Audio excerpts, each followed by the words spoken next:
Welcome everyone to another episode of Brewed Scenes, hosted by yours truly, Isabella. And today I'm with my incredible friend Abby.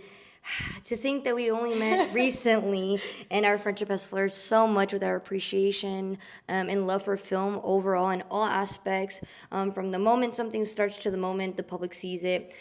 Here is Abby. Abby, want to go ahead and introduce yourself? Hi guys, my name is Abby, and I'm really excited to be here. I've tried to mentally prepare myself for this because I've been so excited. I'm a fan myself. Hey. I listened to both the previous episodes on my way to work, and I was actually keying and cacaing the whole time. So, Oh, caca, you pooping your pants. Yes, actually, I had to go change when I got to work. And I work with kids. We're matching it up, right? So if you want to go ahead and let the audience know, what is your current position? I know for many of us, starting our careers in film, we do work multiple jobs. So if you want to let them know the other job that you're doing or only the film jobs, it's up to you. Yeah, so my actual career is I'm a 5th grade teacher. So that's what I do from my 7 to 3. But my hobby is film. I go in between producer role and hair and makeup. I started off in hair and makeup, and that's where I love to be at, and I've kind of perfected it a little bit. Mm-hmm. But I also this past year started picking up a lot of producer gigs, and I also really love it. So that's what I'm kind of doing in film on my free time. So when I'm not teaching, at night, I always say Hannah Montana. Yeah. During the day, teacher during the day, yes. and hair and makeup artist at night, yes. producer at night. But I also think with you having these two jobs, truly, I think it shows you that a producer is basically like a teacher on set. I say this all the time because people have reached out to me before, hey, I want to start producing. Could you give me any advice? And I always think about producing as me speaking to my students, and that's what gives me the confidence to speak to other adults, is because I have to speak to the harsher critics. 10 and 11-year-olds, 45 of them for 7 hours a day. Yes. If I could do that, well, we could deal with adults. Yes, yeah. But that must be interesting because even then, there is a type of, what's the term, charge you have to take on, the classroom is the set, where regardless, you do have to in a way control the environment and make sure that everything is going you are smoothly. responsible. Yes, yeah. So that must be fun, but then also having that on and off switch of okay, teacher mode, okay, producer mode, because in a way with being a producer, we are interacting with people our age, but when it comes to working with friends, it's we gotta get our stuff together. Yeah, it's true. I have done a lot of my producer roles with friends, and it is sometimes a challenge to be able to differentiate between personal and professional, but it is possible, and for sure. As long as you respect yourself, you'll be able to gather the respect from others, and I had to learn that pretty early on in the producing world, because I started off producing a feature.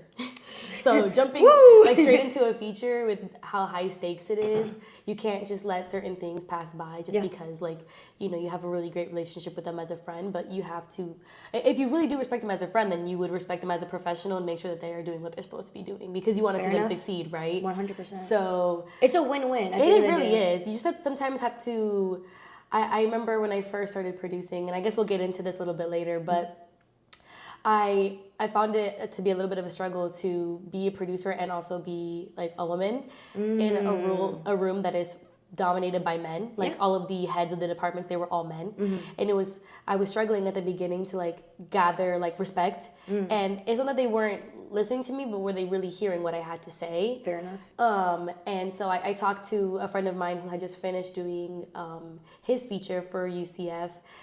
Carlos Roosevelt. He just did his, and so I was how can I gather the respect? And he's this is your show. Yes, there is a director, there is a DP, but the producer, they're the top on the list of important people, and now it's the Abby show. He said that in verbatim. This is the Abby show. You need to demand in the room it is your show and take ownership of that. And I was that was mind blowing. I was whoa, that's kind of scary, but also you know what, you're right. I have to really take ownership of my role and go all or nothing, Yeah, for sure. So I think that's what kind of helped me get into that mindset of hey, they're your friends, but also be a professional, show them that you know what you're doing, and the rest will follow. Yeah, for sure. And but before we go deep into the conversation, I want to promote Abby's coffee shop, aka Abby's apartment. She made a fantastic coffee drink. If you want to let them know what you created, because it is awesome. So one of Isa and I's like amending parts of our friendship is coffee. We love coffee, and we actually have done some reviews. Oh my gosh, we are so honest, but it's because we are avid coffee drinkers, and we are going to get the coffee we deserve.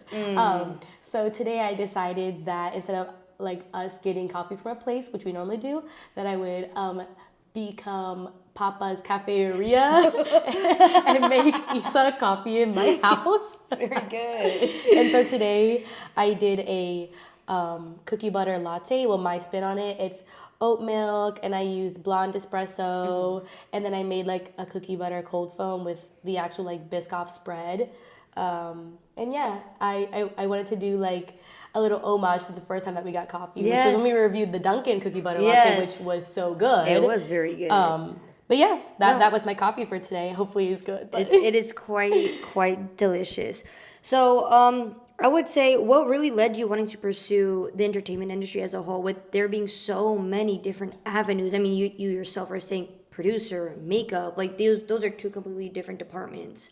So what was, I would say, like the origin story, or like that light bulb effect? Yeah, so I grew up a military kid, and that means I moved around a lot. I lived on military bases my entire life. And so my upbringing was a little bit different than like the average person. Of course, yeah. Which I wouldn't change the experience for the world, but a lot of times it was very isolating because you're moving in the middle of school years and you're losing friends and there's not a lot of consistency in your life. But media at the time was becoming super popular. Like this is back when YouTube like was in its prime, like YouTube Rewind was happening and going on. You remember that? And so I was really stuck on that damn phone. I mean, can I curse? Girl, yeah, you I was stuck on that phone in my room. I was stuck on that tablet watching YouTube, and I kept seeing YouTube videos of girls talking about preparing for auditions for Disney Channel. Oh, yeah. You were on that side of the internet. I was on that side of the internet, which was so weird. But then I started watching like these videos of like these teenagers talking about like their experience with like auditions, like auditioning for Disney Channel, and like what they do to prepare. And I was like, oh my God, I want to be an actor, like, or an actress. I want to do that. I want to be on TV. Like, I love watching YouTube and entertainment and like TV shows. Like this is my forte. Like I want to do this. And I would like look up online and like sign up for these obviously like scam YouTube or Disney auditions and like get viruses on my phone. Girl, I was signing up for these auditions, guys. I'm using hand quotes right now. Auditions for a Disney Channel show. That wasn't a no damn audition. That was a scam, and I was getting like these like scam emails like there's an audition near you, and I'm like, oh my gosh, I'm gonna tell my mom like I need to do this. I'm gonna get my monologue. Like I'm gonna be the next, Hannah Montana. I'm gonna be the next Selena Gomez. I used to sit there and like watch the Disney Channel stars like their audition tapes. Yeah, like. Miley Cyrus and Selena Gomez, Demi Lovato. Like I would sit there and like study this at home. Like if I was gonna go, yeah, well, I could, yeah, as you should. Ripe age of 12, being like, I am the next face of Disney Channel. You're like, Mom, homework has to wait. Hollywood is calling. No, they literally are giving me my golden ticket. I'm going to Hollywood. Like no, with the side of a virus. The side of many viruses. I remember like getting so scared, being like, my mom is going to whoop my ass, because I would get these texts like with like a bunch of different codes, being like, okay, here's your audition. I'm like, oh my God, I'm gonna get tracked down and kidnapped. Like, what's going on? So that's kind of like the origin of where I started to fall in love with, I guess, like the film side of things and like creativity. And then that inspired me when I got to high school to join theater, because that's when they started offering it to us. Mm-hmm. So I was like, okay, this is gonna be my little taste. Yes, like, for sure. This is where I'm gonna see it in action. And my first year in high school was the first year that my dad had retired from the army. So it was my first time attending like civilian school, which is like public school. Yes. Because I had been, attending schools like military school. Mm-hmm. And they had theater. So the first thing elective that I signed up for, I was like, "Yup, I'm gonna be in the theater class and I'm gonna be famous." Mind you, guys, I joined theater and never did any productions because I was so scared. I hope y'all know. I was sitting in that class, I was writing notes, but I was never on that stage. Stage fright, it got me. But like low key, that's how I want to be. Like I want to be on fly on the wall. I was a fly on the wall. Like in I that just class. want to listen. We had the black room, like in our theater, it was all blacked out, like all the walls and the ground. Cool. Like, No windows? no windows, yeah. So, girl, I really was a fly on that wall. Like, I would be kind of like admiring the girls that would like audition in front of the whole class. Yeah. And, like, I wish that was me, but my anxiety was so bad in high school that like I could never get myself to go. I remember going to all the productions as well. Like my school did Mean Girls and they did Aladdin. Fun. And I was sitting there in the crowd and I would be supporting from afar. Me too. Yeah, that's how I am right now. I'm always supporting from afar because that's theater does not get enough appreciation. It does not, and it needs more appreciation. More than ever.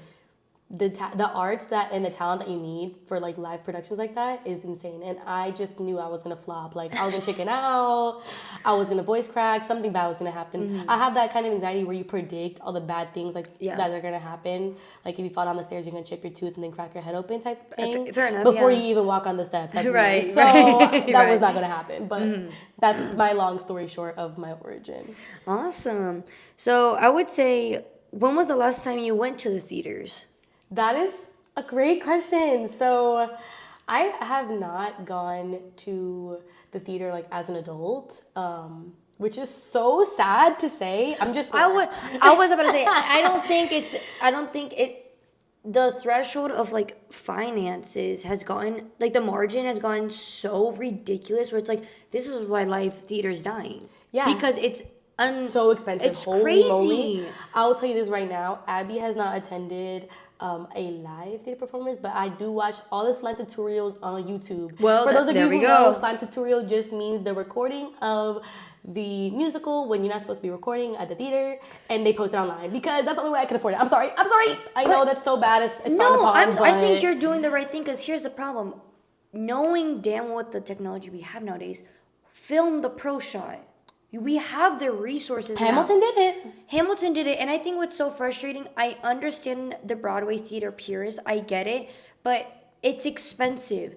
Many shows, 9 out of 10 shows do not tour. It is expensive for people like us going out of state, looking for somewhere to stay on top of food and a ticket to attend these shows. Or when they do, like Hades Town, when they came here for 2 days, Issa and I were like trying to figure out a day to go. And we're like, it just came here yesterday. Let's check to see what dates they have left. Bitch, it was gone the next day. We were sick. We were on set. We were like, girl, what?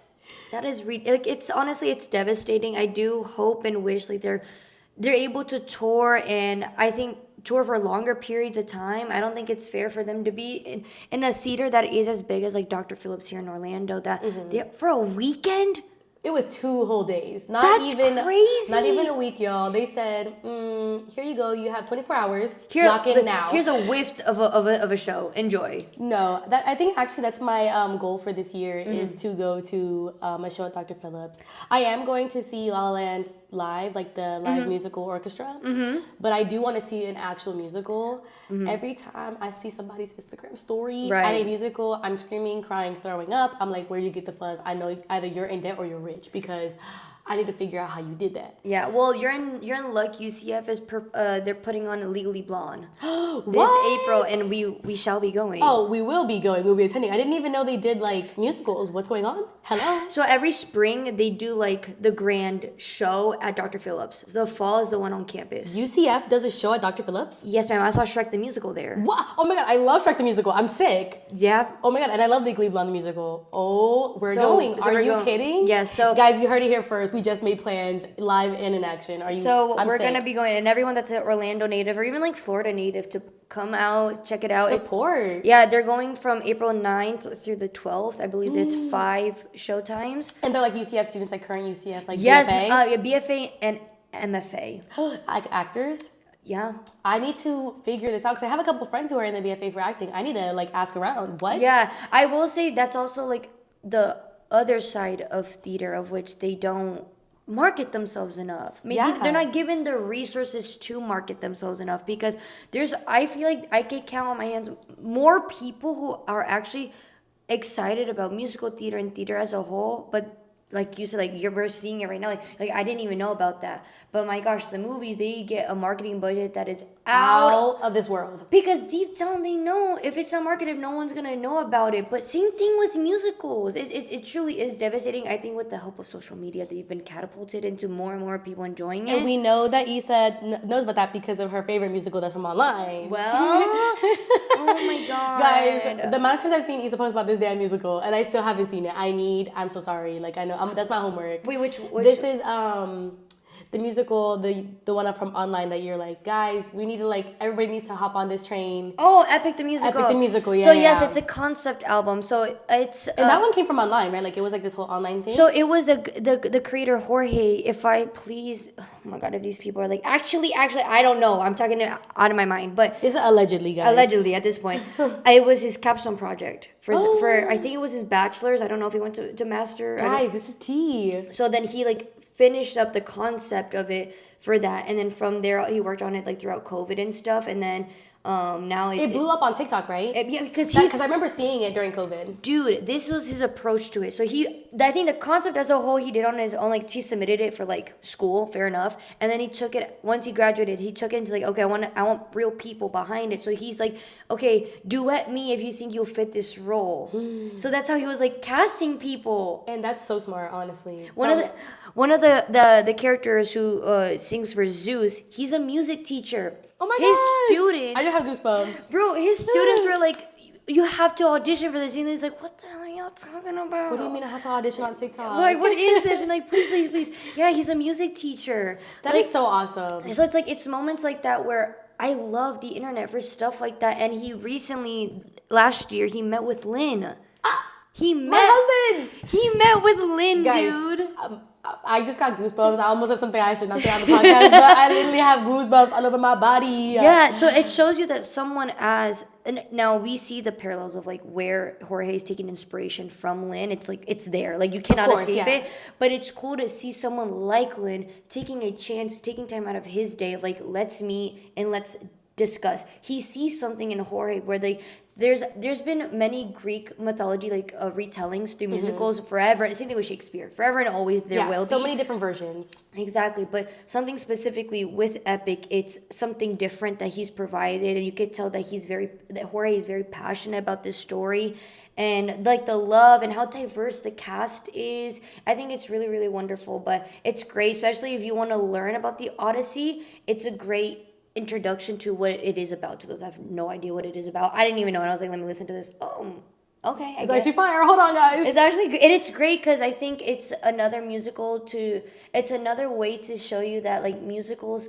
are not like operatic. Like there are a lot of times. Big misconception that people say, I hate musicals, and then they actually don't hate musicals when they find out it's not all what is it, like opera music? Yeah, or like they think it's like Disney stuff, and it's or like teeny bopper stuff. Guys, come on now. They all think it's Hamilton. We need to clock everyone. I mean, yes, exactly. I think stop the hate. It's enough. Enough. It's enough. And here and now. But moving now I'm on. gonna do my homework. I am gonna be watching it. Yes. Guys, keep me accountable. You've convinced me. It's really, really fun.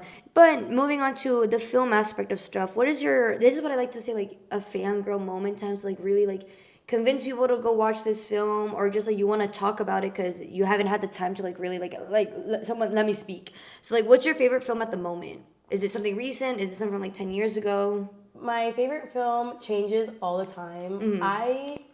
Me and Letterboxd, we have a love-hate relationship because right, no, exactly. Because I use Letterboxd as a forum to be silly goofy and like give my reviews.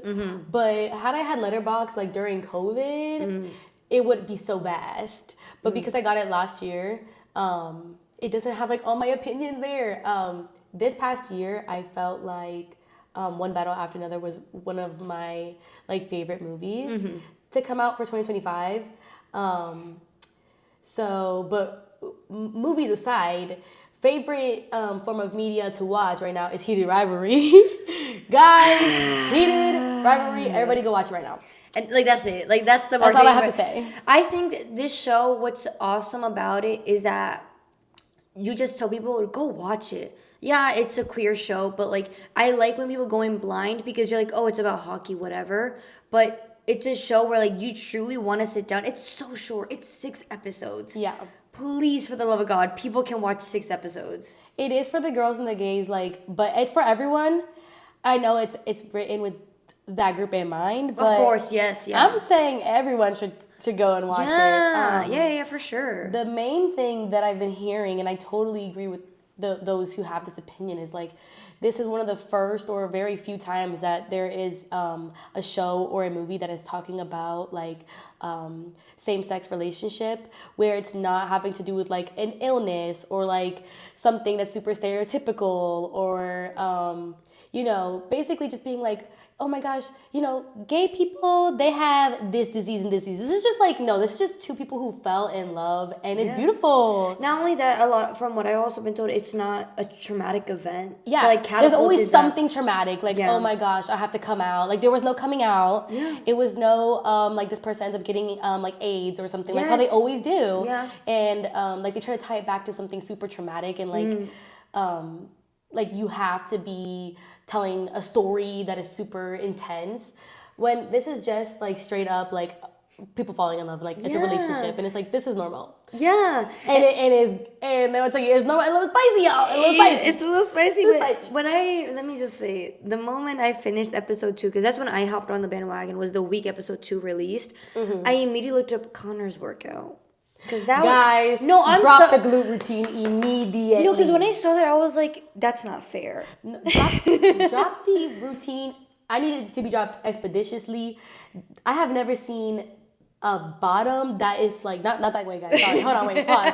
Breathe, like, I've never seen someone's butt be so circular. It's oh my god. I'm sick to my stomach thinking about it. Like, I'm talking with my flat ass. I'm like, oh my gosh, guys, please. Bro, me laying in bed, I'm like, let me start doing some squats, bro. What the I was hell? actually like offended. Yeah. I saw that and I was like, God damn. I was like, if he could do it, I could do it too. That's messed up. He said that he does like gauntlet squats, like elevated, so that like you could really get the depth. And I was like, guys, I will be in the gym, and if you see me do that, you know exactly where it came from. Exactly. What? Yeah, I think what's also really cool about it is that with them portraying athletes, that's also something that's what's crazy too, is that there's like locker room talk where like a lot of straight men, I would say some allegedly, they take on like all these like gay like slang and stuff, and they throw it around, but like in reality, like there are a lot of closeted guys. And guys, you heard it here first. This show actually inspired a hockey player to come out. Have you heard this? I saw that Yes. article. He was like, this show, low-key, was this playwright about us?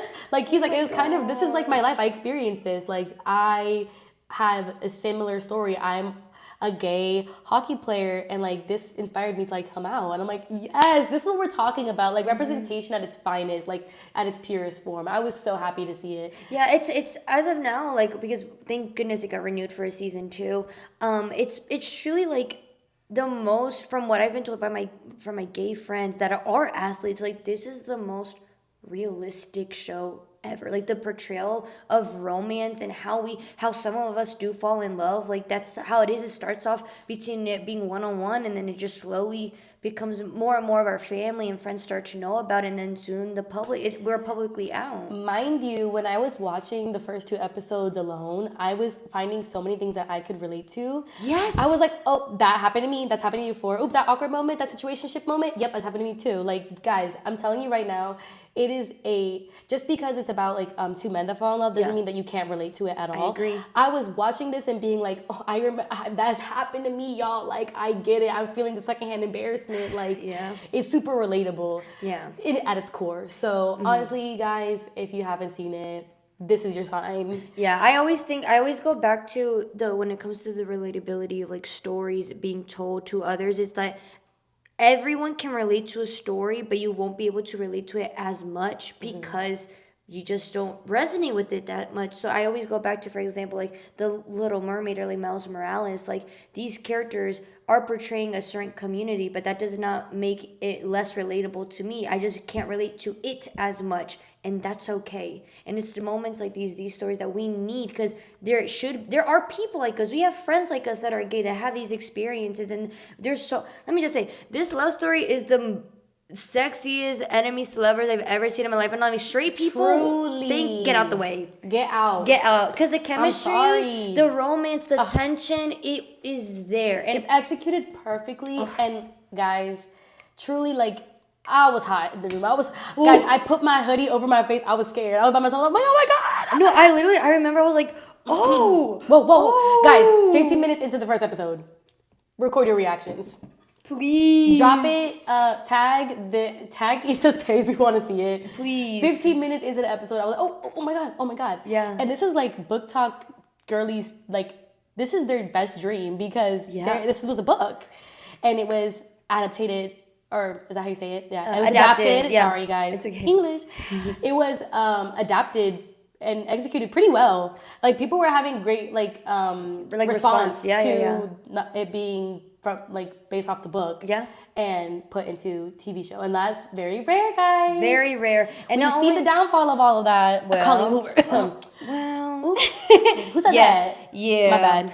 Yeah, no, but I am very happy to see, and the how it blew up to the point. I'm like, I cannot wait for it to be discussed in like film marketing courses, like TV show courses, because it's a type of like, how do you? A lot of people want their stuff to blow up, of course, but like from a producer standpoint, how the hell do you prepare for that? Because they were saying how down to like the red carpet that they had was like low budget, because it was a low budget show. Not only that, the books were on back order because the demand was so unbelievably high. Guys, it's still sold out as we're recording this because I looked it up. Dude, like it's insane. Can we also talk about, like, you just mentioned that it blew up so quickly. Can we talk about like how quickly everybody who's working on that project, their lives have changed? Nobody heard about these. It's been 2 months. It's been 2 months, and it's everything that anyone could talk about. And apparently, my goodness, Hudson. Yeah. He had like the most, like, he was the most asked for person at the Golden Globes. Like, that is sickening to hear. And you know what? I compare like, it to the situation with like with K-pop Demon Hunters, where they were able to fit in a slot for the Macy's Day Parade. For context, people, you have to book out that spot at least a year in advance. Yeah. They were able to wiggle them in less than 6 months' notice because of the global impact. Exactly. So with Heated Rivalry, I felt so bad for their agent and them, because it's like, how the hell are you able to squeeze in these types of? They're not little press events. The Golden Globes, dude. And they also announced at the Golden Globes, guys. It wasn't like they were just attending. No. They had their own segment. And also, there was, like, jokes written about them as well.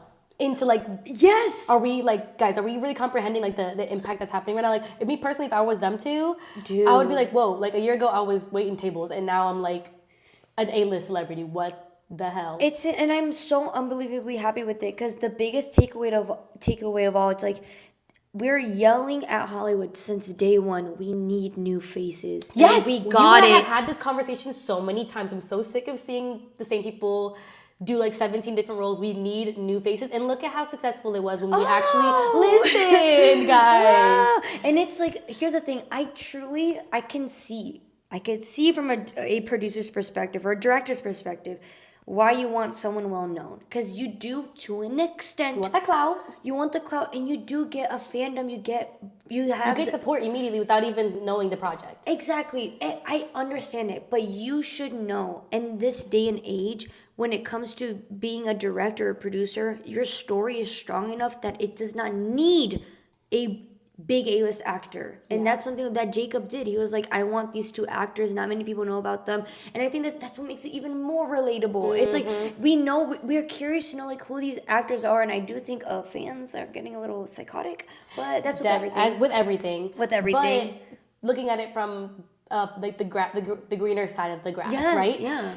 We can talk about the fact that like these people, they worked so hard. Oh my gosh. And I remember seeing in an interview with, I think his name is Connor. Yes. Where they were like, were you expecting this kind of like outcome? And he's like, yeah, I actually was, because I've been working hard. Thank you. It's like, yes! It's the same thing with Quinta when she was asked like, oh, do you have like imposter syndrome? Something along those lines. Someone asked her and she was like, no, because I've been working for over 10 years. Yeah, he was like, I've been doing this for 8 years. Like, I sure hope that like my hard work has paid off.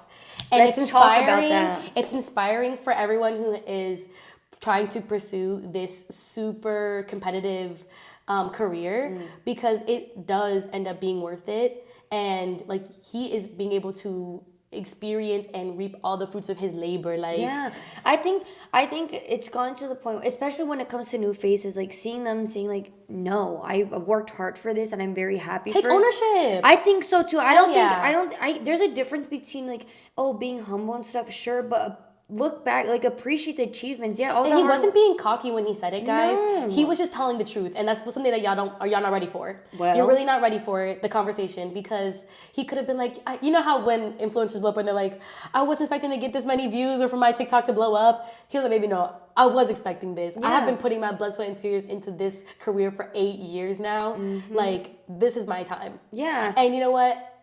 Kudos to you. I'm giving you all your flowers. I'm so Yeah. happy for you. I'm so excited for the both of them. People are already fan casting them for Yes, other for projects. DC, right? They're having With Nightwing, that's my Yes. Nightwing. That's my Nightwing, and a lot of I just saw somebody that drew like his face into like the costume and no, it looked perfect. I don't think the world's like mentally prepared for a sexy like Nightwing. The way Guys. that mind you, the animated character, he's already fine as hell.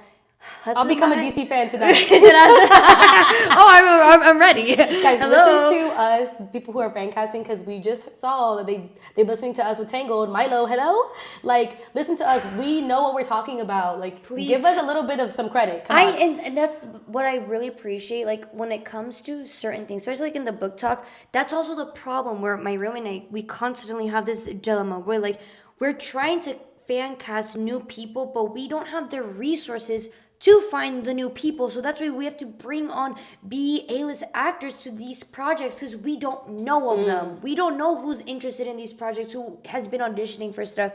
So it's very awesome to see fan casting like Milo and stuff. There's a reason everyone's like, well, I wanted someone else, I want someone else. Oh, Milo, nobody's going to be satisfied. here's the thing. With someone like Milo, he has not stepped out of Disney. He only's done like religious type of zombies. stuff. Zombies. And he just did Little Shop of Horrors. So he's trying to expand, and this is a great way for the mass people know. The people have maybe heard of him, but Because he's Nepo baby, right? yeah, he's a Nepo baby. is. But not only that, it's like this will truly showcase how talented he is, and we have high expectations for a character like Flynn. This will open up to new audiences like the millennials, like people like our parents that or watch the movie alongside us. So I'm very excited for him. I'm very happy for the Tegan girl because I don't know her. For me, she was she's in a new the face. Teen Titans like reboot, I think. Oh, yeah, she okay. played Raven. So that's like the thing people know Really? her from. Yeah, like Wow. if you look through the comments on Disney, because I was going through the comments, and people were like, "Oh my gosh, loved her in Teen Titans. Like that's my Raven. Like so happy she got this role." Da da da. So she's had like a minor role, but this is gonna be probably like her big break. A Disney princess? Yeah. Are you kidding me? That's a dream, you know. That's that. So for me, what I'm so satisfied about a fan cast like Milo is because we know he could sing, dance, and act. Guys, Dancing with the Stars. Y'all saw my Hello, Dancing with the Stars. hello. That's where I know him from. So that's why everyone's like, oh, we could relax. I saw a lot more positive comments underneath their social medias this time around. And normally when they cast people for the live action remakes, like, oh my gosh, it's hate comment city. But this time, it wasn't as overwhelming with the hate comments because people really did want Milo to have this role. And they were like, finally, y'all listened. But here's the unfortunate downside. When there was rumors that Avantika, she's an Indian actress, I believe she's Indian, Southwest Asian actress, that they thought that she was gonna, there's like alleged like chemistry reads that they had, and a lot of people For her to be Rapunzel? Because she could sing, she could dance, like she has the background to fulfill the role, but she don't look like Rapunzel. Yeah, that was a big thing when they did the live action Little Mermaid as well. It And was it's just like, like- why is Ariel black? Like, what's going on? And it makes me so sad because it's like, this is how I know genuinely deep down many people who watch these films don't consume theater. Because that's the whole point of theater. It's not always about how they look like. It's up into interpretation and talent, guys. Come on now. That's what's awesome about Broadway because they're like, can you do the part well? Can you execute the character, the lines the way that we want it? Okay, perfect. The outfits, the makeup, we could play around with that. But besides that, do you have the talent to showcase a character that we want? And Avantika, everyone was really excited because everyone's like, honestly, hair is a big thing in Southwest Asian culture. Flowers are a big deal. It would be a cool interpretation, something different. Because with it being live action, it's like we hate the live action. At least have fun with it. Ooh, they're racism and hate. And then with Tegan being officially casted, everyone's like, oh, yay, because she looked like her. But, oh, wait, I found comments, but she don't got green eyes. Oh, my God. No, we can never be satisfied, guys. We forgot about makeup, I guess. I don't know. No, like, we can't wear contacts anymore? Like, what's going on? Guys, we have progressed as a society where we can... Guys, even AI are like, come on now, don't piss me off. Like... No, that's just what makes me so mad about, like, us having too much of, like, open opinion, like, to these things. People just, they're never satisfied and they always have something to complain about. I'm just like, just hush. Yeah. Just say thank you and move on. Yes. Y'all are not in the writer's room. Like, pipe down now. Okay. All right. So I think this is the most, like, essential question for any film conversation is, like, do you use Letterboxd?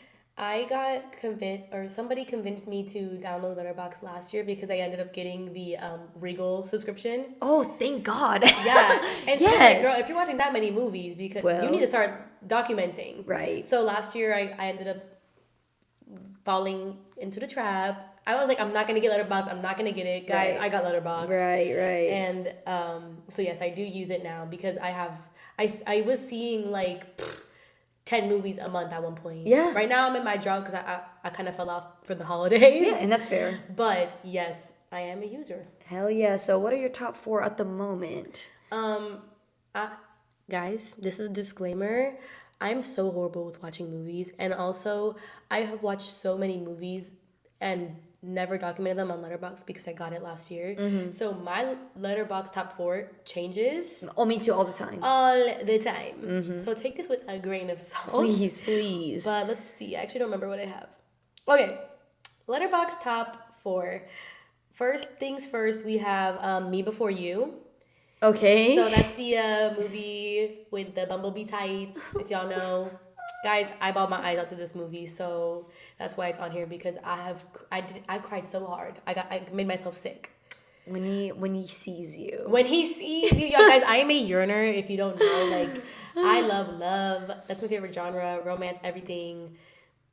I be yearning. In that movie, it tore me to shreds. I remember when I watched it for the first time, I went to my mom's room and she started laughing at me because she's like, girl, you look like you've seen somebody die. Like, what's going on? I'm like, girl, I was choking. Second movie on my Letterboxd, or I guess I'll just go in order, She's the Man. Guys, if you haven't seen She's the Man with Amanda Bynes and Channing Tatum, I need you to go watch it right now. I know that you may be thinking to yourself, what? That's on your Letterboxd top 4? This movie is culturally an experience for everyone. You need to see it. Bring back 2000 style rom-coms. I'm being so serious. This genre is a forgotten art. It is. Okay? Like if you go through like some of my favorite movies, they're all like 90s and 2000s rom-coms. But specifically this one, it doesn't get old when I watch it. You know what movie I just saw for the first time recently? What? That's a rom-com. When Harry Met Sally. Oh my gosh, guys, iconic. That movie, I get it. Yeah. I get why people love it. And that is like a 90s rom-com. Perfect. That genre, it's perfection to me. Like when I need something good to watch, guys, Well. I just go through the arsenal. There's so many. Bring it back though, because I don't like this new generation of rom-coms that are coming up with, y'all. The Kutsin Booth, get that shit out of here. I'm sorry, Joey King. I'm sorry, Jacob Elordi stardom. Okay, but like Jacob Elordi. That was where he started, right? Yeah. But mind you, I still thought he was fine shit. Me too. Don't worry. I'm not dogging on that. Yeah. But the concept, guys, just imagine the concept. Mind you, 3 movies. And I watched every single one. Guys, I'm a hypocrite. And I sat through every single one, but I just don't think they hit the same. If you're looking for I need to a really good, watch them. I'm scared. They're bad. You know when they say it's so bad it's good? That's not an exception, guys. That's an exception for like Twilight. Iconic, for sure. So bad it's so good. Kissing Booth is just bad. Like, point blank period.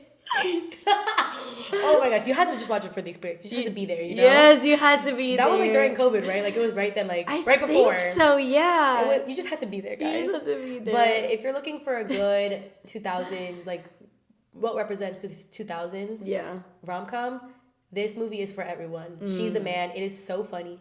When I look into your eyes, see you for who you truly are.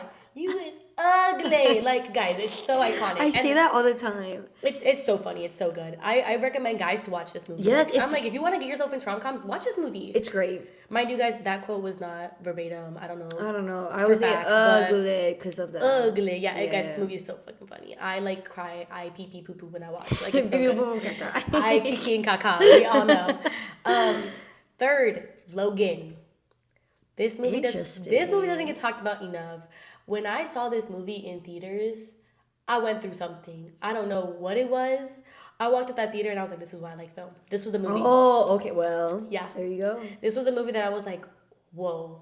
I cried. I felt, and mind you, I don't watch DC like that, y'all. This movie though, it's like a standalone. Like it's a standalone, honestly. Like it's its own thing. I love this movie down. Okay, if you hate this movie, we have beef. It's honestly so good. I had goosebumps watching this movie. Oh wow! The storytelling, everything, like his like come up. I think they ended up like referring back to it when they came out with Wolverine as well, right? I think so. Yes.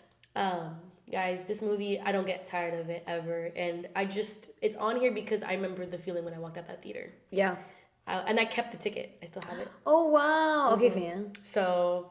Love this movie down. And then the last movie, which a lot of people are not going to know, but I'm going to educate y'all today. Guys, I know that I'm an educator in real life. We're going to educate you a little bit on 80s movies. I love 80s movies. In my childhood bedroom, I have like a wall of pictures of movies that I printed out from Walgreens. And it's a lot of 80s movies. Like the movie Big with Tom Hanks, one of my favorites. And then this one, which is called License to Drive.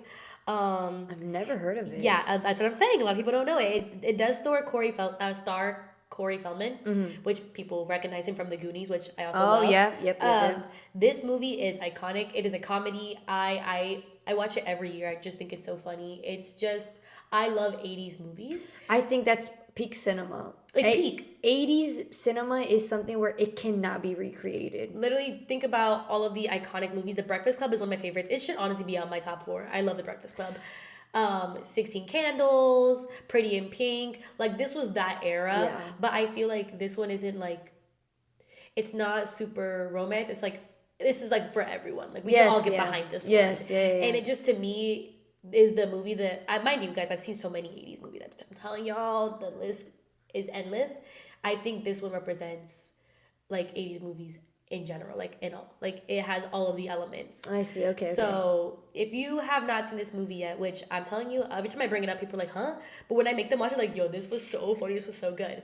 The writing, the storytelling, it's just a good laugh. And I love it. And my mom put me on it too. So it's like our movie together. We watch it. Oh, that's awesome. So guys, go watch License to Drive. It's hilarious. Yes, ma'am. Yes, ma'am. That we don't talk about enough, which maybe you'll have some insight on because you're super well versed, is I like seeing, first of all, guys, I am a sucker for like rom-coms and like romance, and that is my forte. I like seeing Spanish interpretations from Spain, from these books that are like Spanish novels, what was the one that just came out? Oh my gosh. Mi culpa. Culpa Mia. Culpa Mia series. Because there was Culpa Mia, and then there was another one that came out. Oh my gosh, guys. Give me a second. I despise that. It's a trope. I can't do the step-sibling trope. I refuse. I refuse. I just like Spanish media. So like I really love Spanish. It's great. TV shows from Spain. Elite. If y'all watched Elite, good.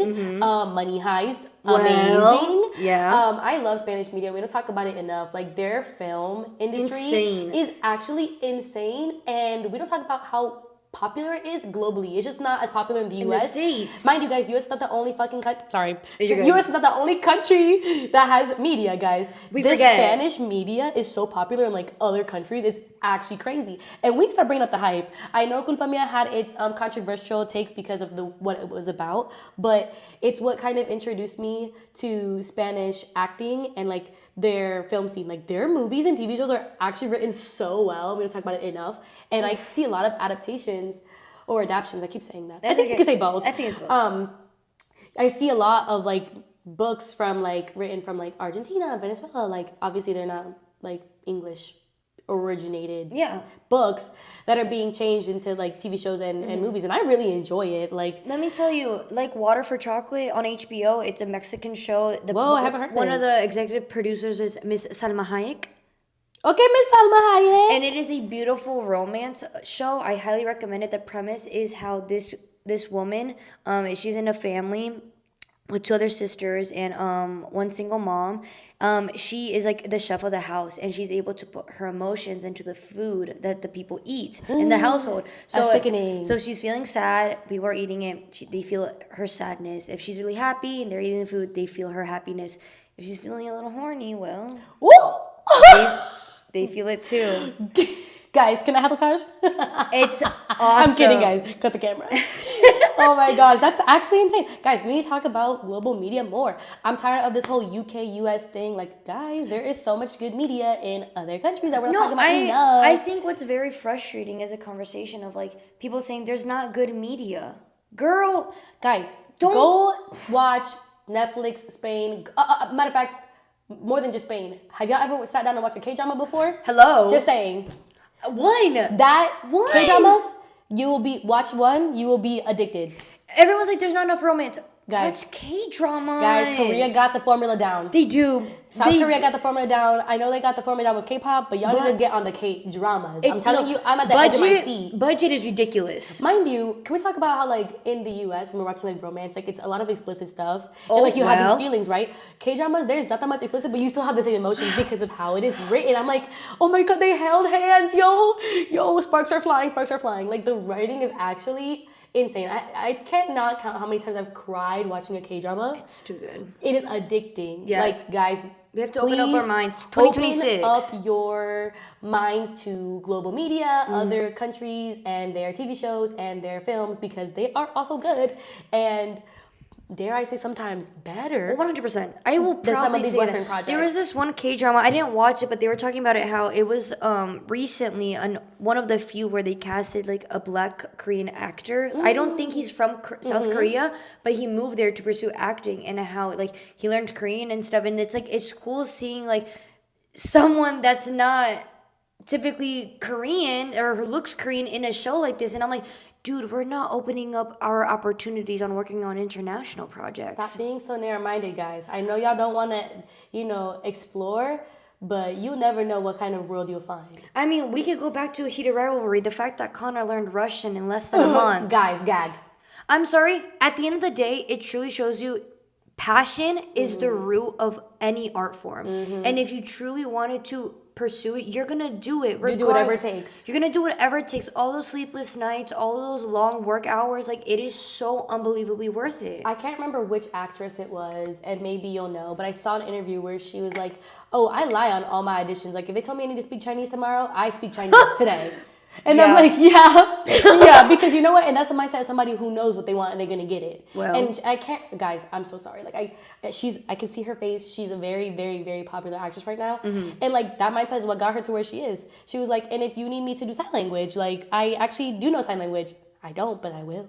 Well, And like she has it on her resume, just like how Robert Pattinson lied to get his way into acting, and now look at him, like one of the most popular actors in our generation. I think we're not lying enough, and it's these let's are talk like about it. these are like our little white lies in a sense too. Because deep down, at the end of the day, if you really wanted to, you would. If you Yeah. really wanted to pursue that stuff, you gotta be persistent with it too. A lot of times, those that are in the rooms that we will be in down the line, it's because they got there from what we can imagine sooner, quote unquote.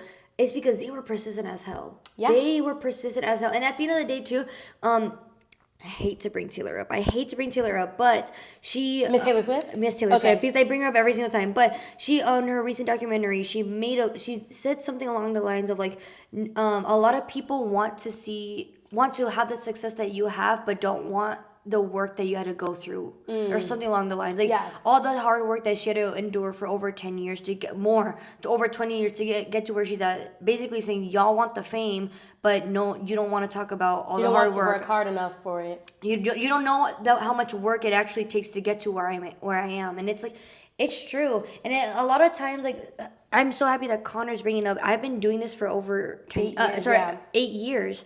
Like, it's not a one night over thing. You don't just wake up one day and you're like famous, guys. My favorite quote from this internet show, or this guy that says, his podcast is called Nikki at Night. He says, it takes 10 years to be an overnight success.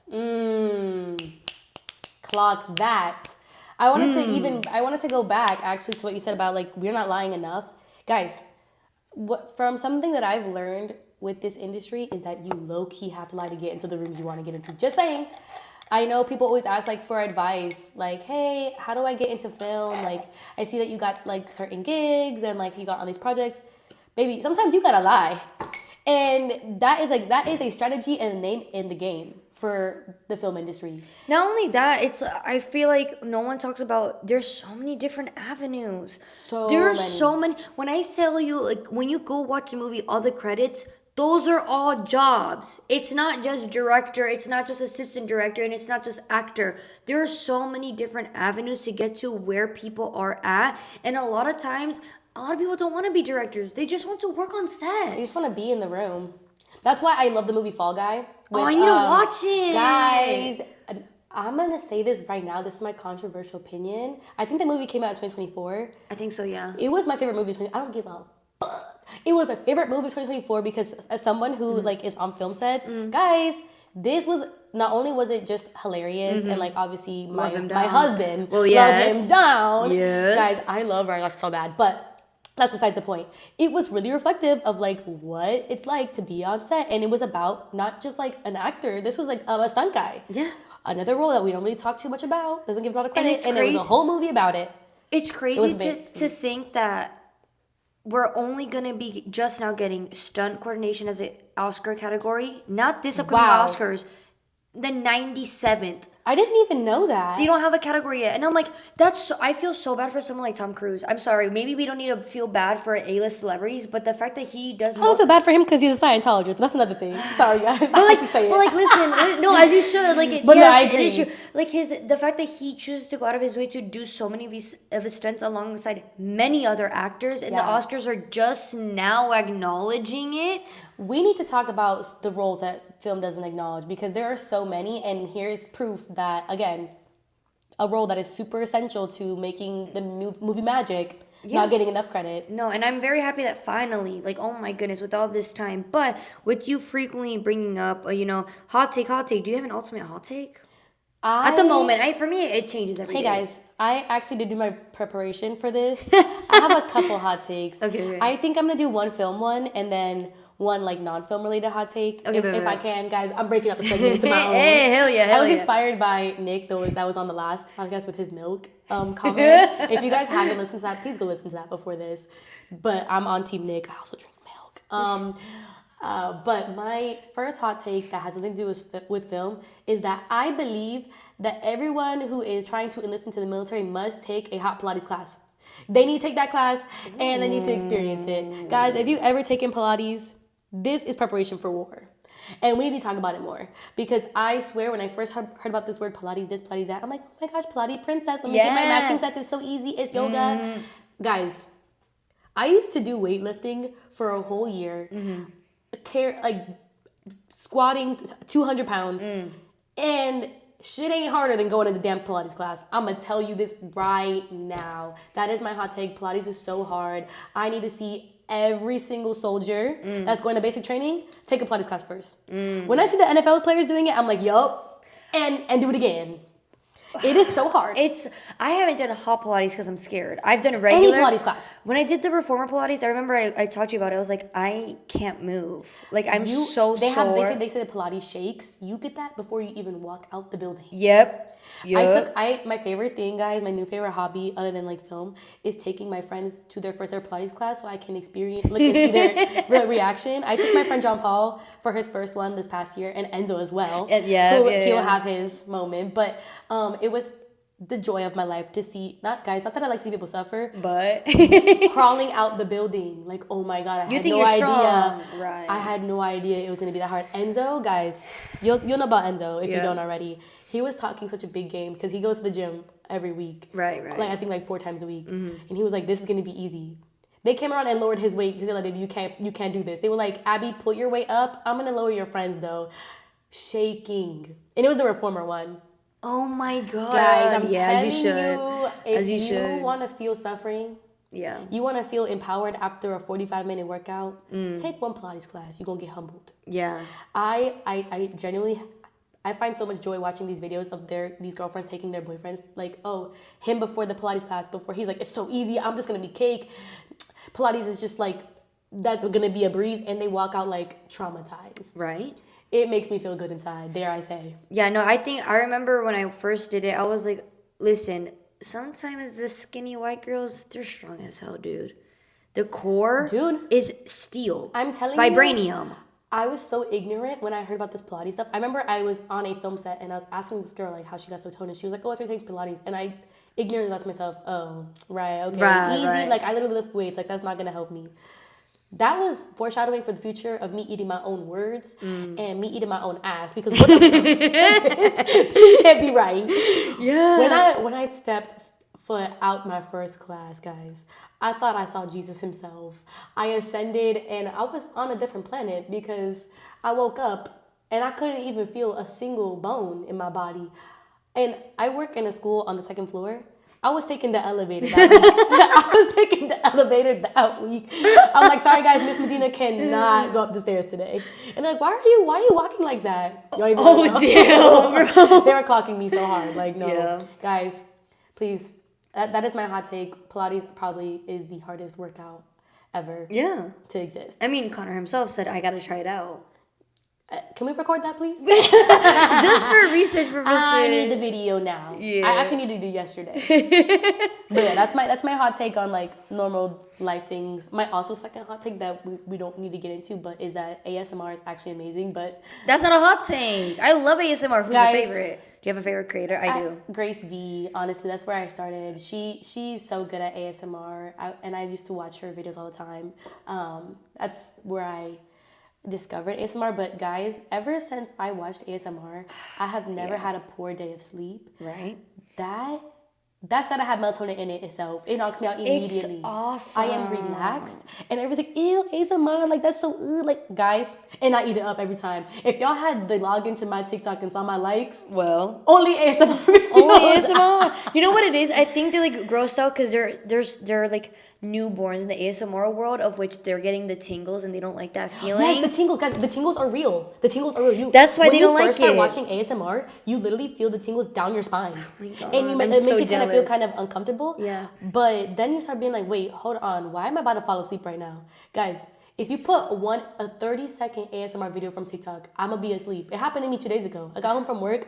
One video popped on my For You page. Yeah. Guys, I woke up and I thought I was late for work the next day. I woke up a different dimension. Oh, I miss getting tingles. I don't get any tingles. I don't get them as much either, but it's just the fact that it honestly knocks me out. I love it. I like Etta Fox. She's I haven't heard. We should like exchange ASMR artists. Please, yes. I like Etta Fox. I like Atmosphere. I almost want to start my own ASMR. Me like, too. Me too, guys. dog. Every time that I watch an ASMR video, I go, I could do this. This I know I could do. I can do this, and I can do it good. I trust. Like, y'all there hear we that? go. Hold on. Guys, cut the cameras. Cut the cameras. That was the coaster. Hold on. Like, come on, guys. That's too good. I need everybody to just give it a chance. Again, the theme of this podcast is open-mindedness. I'm telling the truth. I don't care how much I can judge. Gay media, Pilates, ASMR. Yeah. Oh, trust. Like, guys, just believe. If both of us are agreeing, it's gotta be true. It's hello. Yeah. We know what's best for you. No one wants to have fun these days. If y'all have insomnia, guys, which I actually did have insomnia, ASMR. Well, Cardi B's on it. And she's good at it too. She's real good at it. And when I watch it, I said, wow, I know you are a seasoned veteran. You know. And she follows my favorite ASMR artist. She follows Grace V and Mads ASMR. I like Mads ASMR. She's good. I really like her. And that's her sister. Grace V's her sister. Yes. Oh, yes. I love them. See, now you know what I'm talking about, love guys. them. They're twins. They're twins. I'm a twin. Fun fact, guys. Yeah. So, guys, watch ASMR. I'm being so serious. Okay. To my film, media, hot take. which I feel like this is honestly beating a dead horse. But again, if it hasn't been beat all the way through, then we gotta keep beating it. I don't care. Yeah. Y'all have heard this time and time again, but I don't think you're really hearing it. Is what I'm saying. Like you see it, but you're not really hearing us. Okay. When I say there needs to be more diverse representation in media, okay? Specifically, something that I'm really passionate about is seeing plus-sized representation in media. And I know that it's very controversial because you can look at it on the other end of the spectrum, like also seeing people that are really, really small. But guys, I'm telling you, I need to see more plus-size representation in a way where that it is normalized. Yeah. And I'm not even talking about film. I'm talking about clothing brands. Yeah. I'm talking about movies. I'm talking about editorials. I want to see Oh my gosh, that's so true. more representation. I'm tired of seeing like adaptations with people that are like plus sized or even mid-sized guys. Let's talk about mid-sized. Not talking about enough. These two, like I'm tired of like them being typecasted so hard. It's so in our face. It's like, are y'all not tired about casting the same type of character? Like, are you guys, as storytellers, not tired? So for those people those of you who don't know me like personally, I grew up morbidly obese my entire life. Like I was just like a big kid, and it was so hard not having representation growing up, and it's what really set like the onset of my depression from a young age, being already telling myself that I wasn't good enough because I was seeing obviously like these Disney Channel actresses that are like beautiful and thin, which it's hard not like to compare yourself, and like I'm not saying that it is like, oh, shame on them for looking that way. Like that's not what I mean at all. No. I just wish that there was just more representation that was positive. And I'm tired of them typecasting people who are bigger as the funny person. And that's what Disney did. And that's what Disney does, and that's what Marvel does, and that's what everybody does. It's just like their go-to formula. And it makes me mad. I just want there to be like a character that they happen to be bigger than like what society wants. Yeah. And they have like a role that is not about their weight. It makes me so mad. I always think of it like this, like from a business standpoint, why don't you want to showcase more people? People say that it's because it's promoting obesity. And I'm like, get out my face with that, please. But then all the fast food that we're eating, they're not. Ooh, right. I don't like. I'm very confused just because it's not a person behind it. The food themselves, the way that they're promoting it, in a way, that's promoting obesity as well. If you really want to get into the quote unquote psychology of it all, at the end of the day, I look at it like this: to small businesses and to small indie films as well. It goes both ways when it comes to we have to start of it like on the more smaller independent side of things for then Hollywood to be like, oh, I see why people want these things. It's just representation at its true form. Like we have to come to a realization as a community that like, hey, there are different bodies that we see every single day, and it shouldn't be hidden or like closeted away just because it's not something that you like. Well, there's a projection in that. There is a projection in that from like a storyteller's perspective or from a business perspective where, oh, I don't want to showcase that, but why? I don't understand. And the way I'm like, you're making your consumer pool of people much smaller. And I get it, like, and don't get me wrong, I appreciate the media that did come out when I was, growing up, where they did have like the lead role be like a bigger girl. Don't get me wrong, but again, all of those films, all of those TV shows, they were all about like, oh, but they're not gonna love me because I'm fat, and they don't. It's like, why are you making it the focal point? I think the first time that I recently like came to terms with that not being the center of the film that I enjoyed was Bridgerton. Penelope. Yeah. Girl, this was a perfect way to give me what I want. We have a plus size baddie, actually mid-size baddie, honestly. True. And it wasn't about her weight, guys, and it was good. I know we talked about how they exposed Lady Whistledown real early on, but like her character in general and like her season had nothing to do with her weight, and it was still good, and I was eating it up.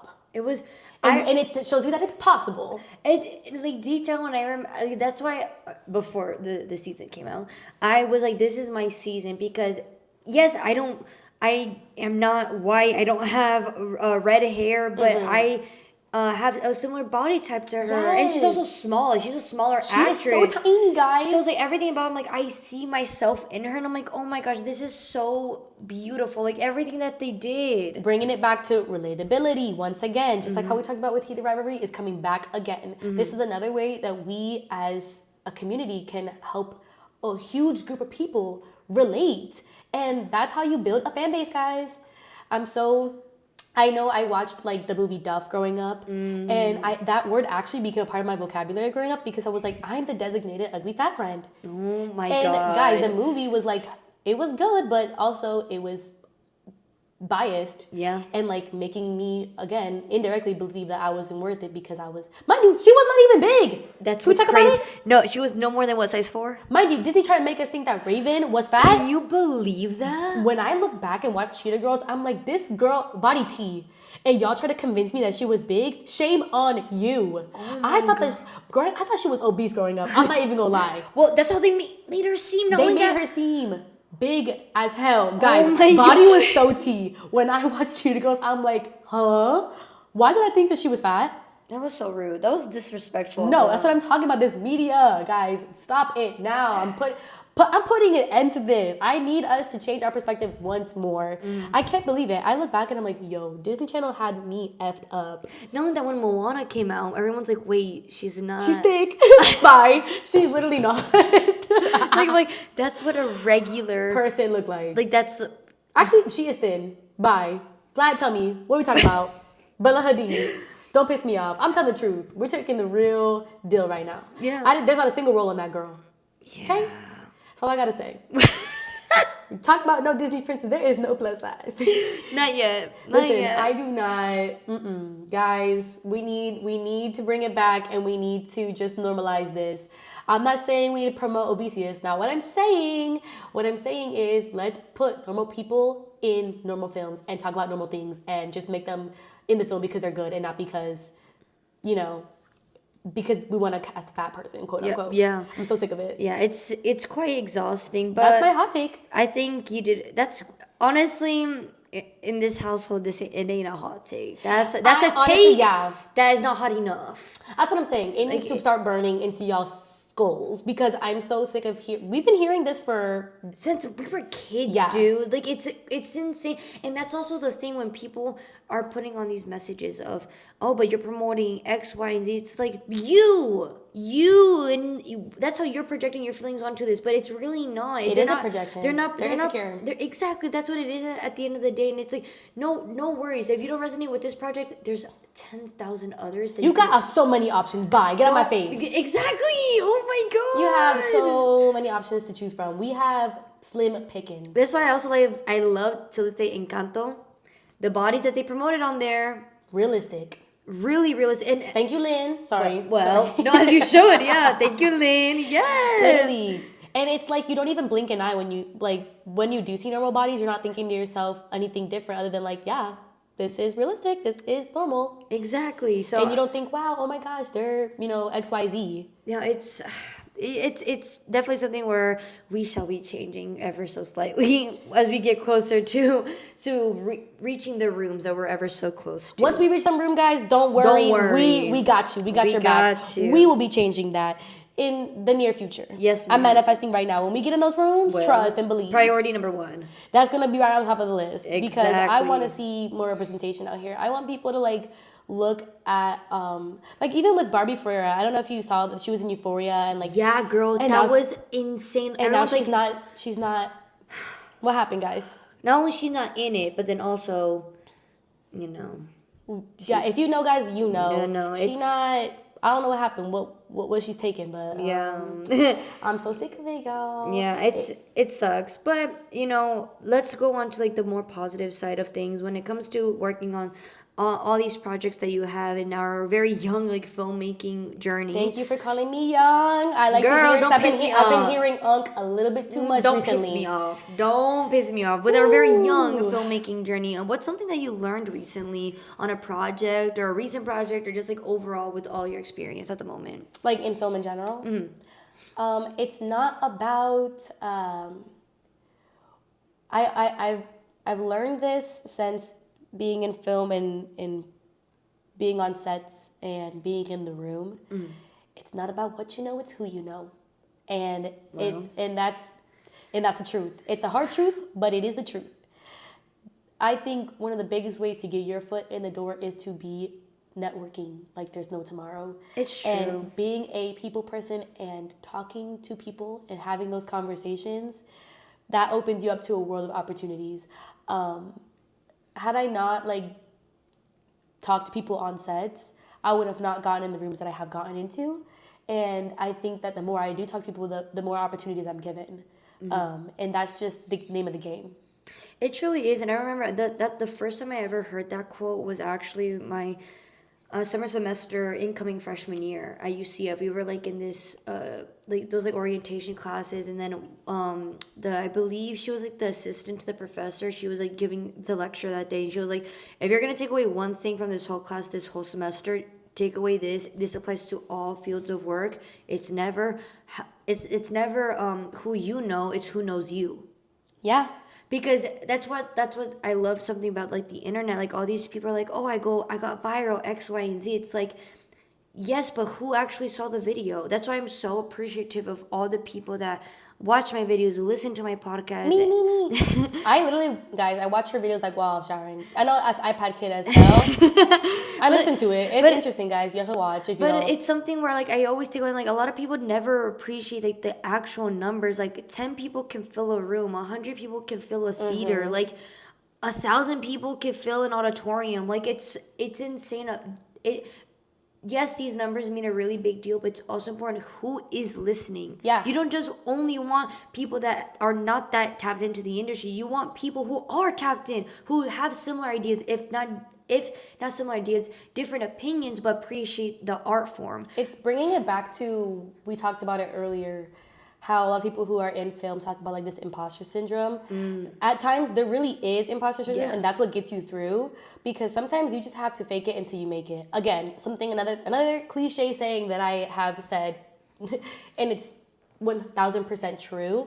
The amount of places that I've been on, I'm like, how did I even get here? Girl, I did not study film in college, guys. I went to school for elementary education, and then I'm on sets for commercials. Like, what? Yeah. It really is like who you know, not what you know, and can you fake it till you make it?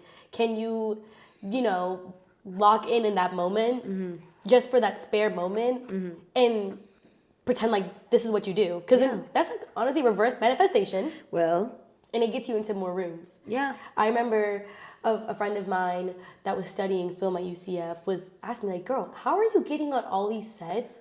I'm literally studying this at school, and you didn't study this, and you have gotten into more rooms than I have. What's going on? And I told her, I'm like, girl, you just have to fake it until you make it. They don't know every little thing about you. Talk to people, interact with people. If anything, seek out opportunity. The worst thing you can get told is no. That's it. All right. They're not gonna say like, kill yourself. Oh my God, you suck. Like whatever. Yeah. It's no. better to just put yourself in the position to get in those rooms and take a chance on it. I agree. It's a little bit intimidating for sure. Yeah. It's scary as anything would be, but you never know what world you can, again, get into. Yeah. I genuinely don't think that I would have... Honestly, when I moved here, I didn't even have an interest in film. And because the art scene is just so insane here in Orlando... I would have never, if you would have told me 5 years ago, like, hey, you actually have been on commercial sets, you worked on a cookbook that came out in Barnes & Noble? Like, I would be like, girl, what are you talking about? That's what? And mind you, did not go to school for this. You don't have to. You just need to... Have the drive for it. You need to have the passion for it. You need to want to be there and do anything you can to, like, get your foot, even if it's one pinky toe, in that room. And I think... another thing as well that doesn't get talked about enough is like you have to be willing to do it for free. For free. You have to be willing to do it for free. Thank you so much for bringing that because up. I think it's not about the starving artist of it all. It's showing that you are passionate about it. Like it does not matter. And not only that, like working with people that you never expected that you were, but majority of the time, like there does get a point where we understand the economy. Trust and believe. It's tough. It's tough out here. But at the end of the day, like if you're passionate enough to do it for free, when the paycheck comes, you're not going to blink an eye. I love that you brought that up, actually, because every single free thing I've done has led me to a paid opportunity. Me too. Every single one. I have never gotten a paid opportunity from out of nowhere. It all leads back to something that I did. Like, if I get a paid makeup gig, it was like, hey, so-and-so recommended me. And it was on a project that I did for free.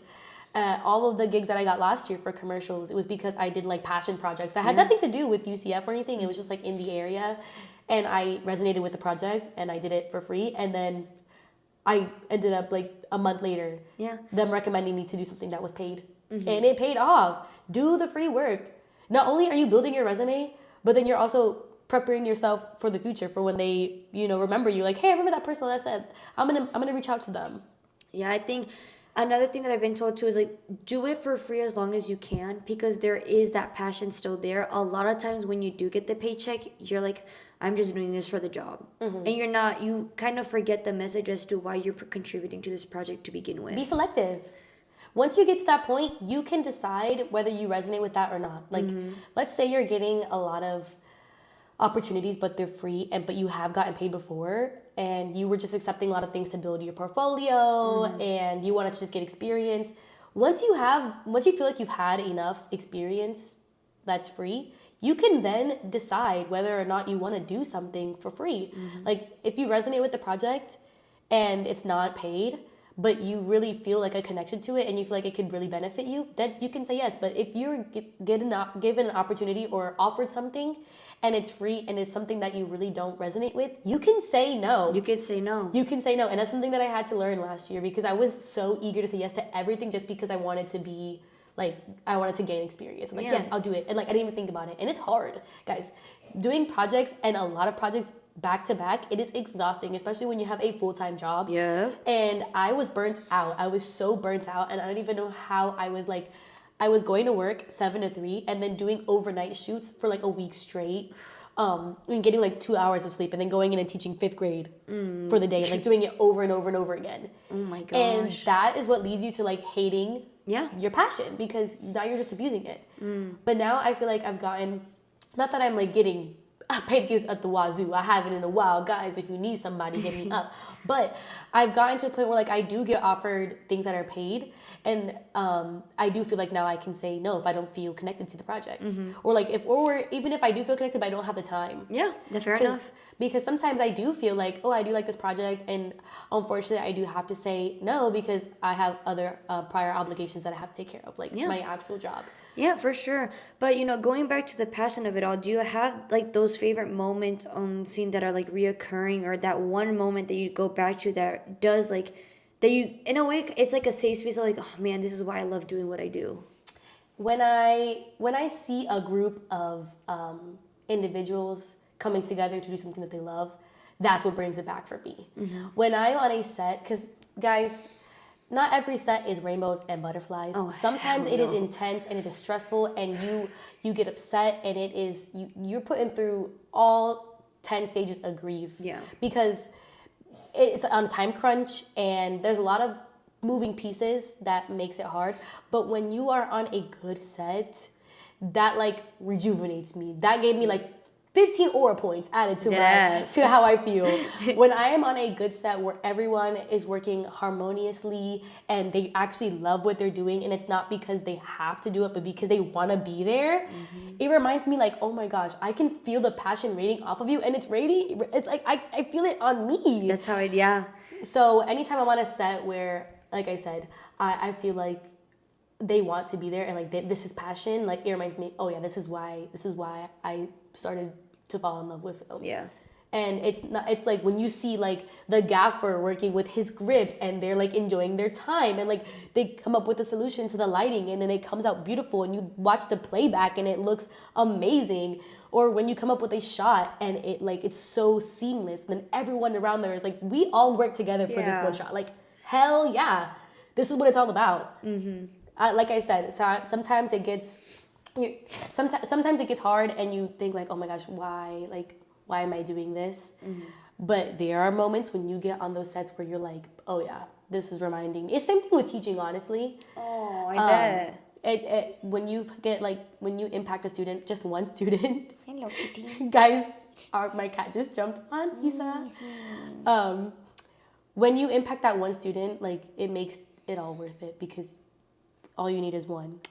For me, when it comes to teaching and those group settings on set, that's what I remember when it comes to like my teachers, those that saw something in me when I was at my lowest. Like still have my English teacher from freshman year, shout out Miss Cribs. I recently I went to go meet with her for lunch, and I was like, if it wasn't for her like telling me, come during lunch, come before school, stay after school, let's work on your writing, let's work on your reading, because I was lacking in it at the time. She saw, it works both ways. Like I had the drive to go participate, but she saw that light in me of like, let's work on it. Like, let's work on it together. And like, she saw something in you that you at the time didn't see in yourself. Exactly. And that's how I also feel like when it comes to sets where I've encountered moments of like, deep down, like, I don't know if I could do this, and like having conversations with you and like other film friends, it's like having those group efforts of like, wow, like we all love what we're doing. It's something where I always told my dad always told me this, and I till this day, pick something that you want to do in your life where you go to bed sad that the day's over, but excited to wake up to start it all over again. Yes. And that's something where I truly, when I was a PA on my very first set, I was like, I love doing this. Oh no, it's over. I was like, are you kidding me? Especially if it was like a weekend thing, but like having those multiple shoot days, I was like, oh my god, like I truly love, and that's why I actually was emotional for the Stranger Things season finale, because it wasn't the story, that's its own thing, but like for me, I felt so connected with the production, because like working on something for over 10 years, it's, oh my god, that becomes a part of your life. That is, mind you, 6 to 8 months per year, like working on these things, late shoots, early shoots. That's how I felt about when we ended Between the Lines, honestly. Oh, I can only imagine. Was like 31 days of filming, and then like when it was over, I was like, wait, we don't have another day. Like, yeah, like what's going on? It's bittersweet, because you're like, oh wow, like this chapter of my film journey is coming to a close, but I'm so excited to see where all these other people flourish in life, or where I'm gonna flourish in life. Mind you, like in the moment, it was stressful and it was hard. Of course, but then like when it's over, you're like, wait a second, I kind of miss it. Because you look back, you reminisce on. Yeah, sometimes you like, damn, I don't want to repeat that again, but you're like, but we got through it. We came to a resolution. And you're also learning from these experiences, right? That's so, like, another thing, going back to the open-mindedness of it all. Yeah. That's what's really nice about the free, quote-unquote, free work, because you're always learning something new. And sometimes you don't realize, oh, wait, this genre of film I never expected that I would quite enjoy. Literally. So I think it's with everyone, like, and that's one thing I do take away from actors, is that they pick up any opportunity that they can. Because, you know, Margot started as a cigarette. Right. You know, like, and now she's Barbie. So I think it's really, really cool to take up as many opportunities as you can. And then from there, you're able to be like, I know when I could say no. Yeah. So I think recently the experience that reminded me that was, so, excuse me. You're good.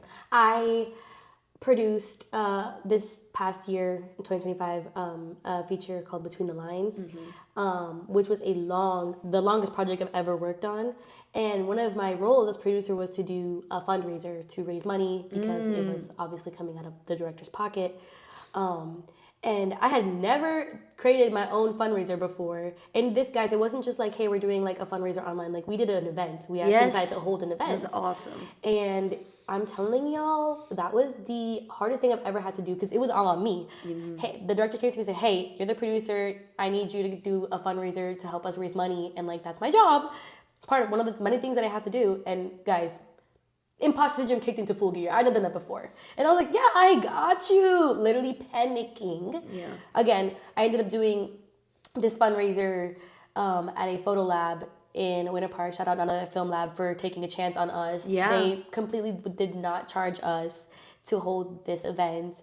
And it was a lot of rejection therapy. Reaching out to people. Yeah, rejection therapy at its finest. Being a producer is full of rejection therapy. And like we had to get catering because we promoted this like, oh, we're gonna have food. Babe, when we posted that, we had no catering planned. And little did they know. And I got sent to a food truck event. John was like, hey, I need you to go to this food truck event and just ask, guys, the event was 2 weeks away. And we had lost like our catering. I need you to go to this food truck event and ask everyone there like if they would be willing to do this. I'm telling you, I got told by 11 food trucks no. And I already have anxiety enough as it is. Rejection therapy at its finest, going up to someone being like, hi, we are doing a fundraiser for a feature film, and we just want to see if you guys have availability in 2 weeks from now, which, guys, these food trucks get booked out months in advance, to do catering for us. And the 11th food truck comes around, and this guy's like, we may have time that day, actually. Just DM us on Instagram. That was my, not even a yes, it was a maybe. Right. And I took that and I ran with it. Exactly. You're like, perfect. Thank you. And mind you, I was super like unmotivated because I just got told no by 15,000 people. Yeah. And it was really, I felt embarrassing to me, honestly, that I'm like going up to these random people who don't know me and I have like nothing to really show for it. This goes back to the imposter syndrome. If you act like you know what you're talking about, people will believe you and they will trust in you. And you'll believe yourself. And You're you like, believe wait, in actually, yourself. I can do this. I was talking like so professional on these DMs explaining the whole thing and like, yeah, we have this venue that we're renting out and we're having a fashion show and we're having, you know, performers, da da da da. And this guy was like, okay, yeah. And I'm telling you guys, when the event was over, he was like, call us anytime. You guys made your quota within the first 30 minutes because these like food trucks, like you have to pay a certain amount. Yeah, of course. Like they have to get a certain amount of profit. Yeah. And if they don't make that, then you have to pay the difference. And it was like $650. Yeah. He was like, dude, we passed that number within the first 30 minutes because of how successful like the fundraiser was. Oh, that's and awesome. that was when I saw how people showed up. We had such a small venue. I wasn't expecting that many people to show up. We tried to like promote it. A random Instagram page, We Do Orlando Things, picked up our event and posted it. Yeah. And when I was talking to people, giving them their tickets, I was like, oh, who do you know here? Thinking like, you know, everybody here knows someone from the film. And they're like, oh, we saw it on Instagram. I was starstruck. I was like, you don't know anyone here from the film? They're like, no, we saw it on Instagram and decided to come by and watch the event.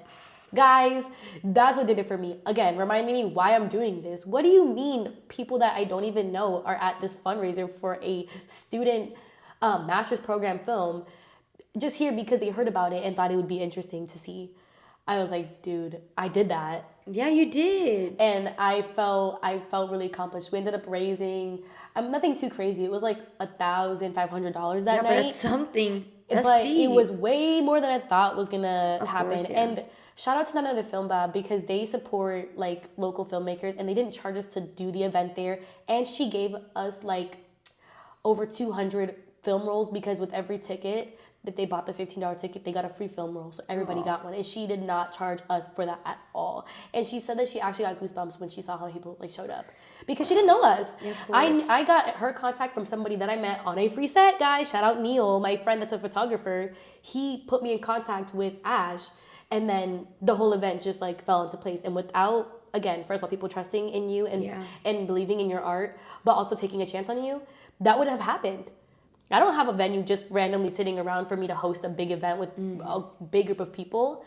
And because people were taking a chance on me and I also, you know, came into this like trying my best with this imposter syndrome to like prove that like I know what I'm talking about, like they must have saw something for sure for them and to they say did. yes. And thank goodness they said yes on both ends. It was a win-win at the end of the day. And I think that really shows you that to put yourself out there, obviously the worst they could say is no. But I heard this quote recently. It's like, better an oh well than a what if. Yeah, literally. And I did get told no. That whole experience, it wasn't rainbows and butterflies. Exactly. I had to go through hell at that food truck event where every time I would ask them, they would look at me like I was crazy. Like, girl, what are you talking about? 2 weeks from now? What film event? I'm like, it's actually in the parking lot right next door, guys. Yeah. I did get told no, and I got told no countless of times, but then all it took was that one person to say yes. So that's just your lesson, guys, from my experience, that like all it takes is one person to say yes. All it takes is one yes to change Yeah. your world. So if there's one thing that you could tell yourself either a year from now or how far in the future you want to say, when it comes to you navigating your current film journey, navigating the entertainment industry, like what would you say? I would say give yourself some grace, because comparison is a killer. It is the downfall to a lot of things, and I will say this with the utmost certainty. I fall victim to comparison every single day. This is why I had to delete LinkedIn. Honestly, me with Instagram, like, Oh, it's my so goodness, I bad. haven't deleted it, guys, because I'm addicted. But also, Yeah, I me too. catch myself multiple times a day comparing myself. And guys, the film industry is one of the biggest industries you could be comparing yourself to. There's always somebody that's doing better than you or doing what you want to do, and you haven't made it there yet. Yet is the thing. Keyword. You need to give yourself some grace, because they were in that position once too, and I have to remind myself that constantly. I'm over here. I need to practice what I preach. I'm the same way. I'm the same. I compare myself so much, and mind you, I also do makeup and hair in film, and it's so easy to like compare your art to someone else's. Yep. And I'm telling you, it is what is the downfall of the career in itself. Comparing yourself to other people, you don't know what they've experienced, or You don't know how long they've been working for Yeah. that, and I think that's or who they're comparing themselves to. exactly, and I think that's why I always go back to the quote. It takes 10 years to be an overnight success, because maybe 10 years for us is like when we were, teenagers for sure. But like people our age, we don't know how long they've been working for that. We don't know how long they've been in school for. We don't know the connections they were making. We know nothing. We only see the success that they're currently enduring. Yeah. And even then, with them still comparing, that's the thing about being a human. You always want more and more and more. So they are, like you said, are comparing themselves to those around them, seeing those people around them have more success than them. So I think at the end of the day, it's important to see where other people are in life and to show you. This is what I told my roommate all the time. Is like, if they could do it, so can we. It's like, we're not saying that like me telling you, hey, don't compare, it's gonna happen overnight. It's easier said than done for sure. Don't get me wrong, I still haven't even mastered it, which is why I'm bringing it up. However, you can still be in that career and try, and like you can compare yourself, but that could be your motivation. That's what it is. Have that It be a doesn't have drive. to be like the end all be all. No. You can just say like, hey, I really like what they're doing, and I want to be there someday. And Yeah. like, that doesn't have to mean that you suck and like No, you're never gonna yeah. accomplish it. But you can use that more of like motivation, and not more of like, why am I not as good? Yes. Why can't I do that? Like, I suck, and you give up. Oh. That's And that's it. And the door closes and you go to bed. and then you get shot in the back of the head. Like, you're done. You're tough. Take it to the biggest extreme. No, yeah, literally, I compare myself, and it's not just with film. It's with literally everything. Everything, yeah. Everything that I do in life, the way that I talk, the way that I walk, the way that I look, the way that I present myself, everything I compare myself to. And it's just like, girl, for once in your life, just be who you are and take that as inspiration, not as like the end all be all. Like I said, you shouldn't want to be exactly like them, because you want to be yourself. Exactly. You can want to have something similar and be inspired by that, but I am constantly always thinking, why am I not as good? Yeah. And always think of it like, too, whenever we're comparing ourselves to other people, there's people comparing themselves to us. I don't know about that one. I'm just kidding. Girl, don't piss me off. Don't piss me off. But no, it's true. There's always going to be people comparing, as you previously mentioned, like those that we feel like we are doing a better job to those around us, and then those who are doing way better than we are. Like, that's just how it is. But at the end of the day, I think having that drive and giving yourself some grace, being patient with And being proud of yourself, guys. If you haven't been told today, I'm proud of you. Like, y'all So good. need to listen. Like Issa said, people are comparing themselves to you, right? Yeah.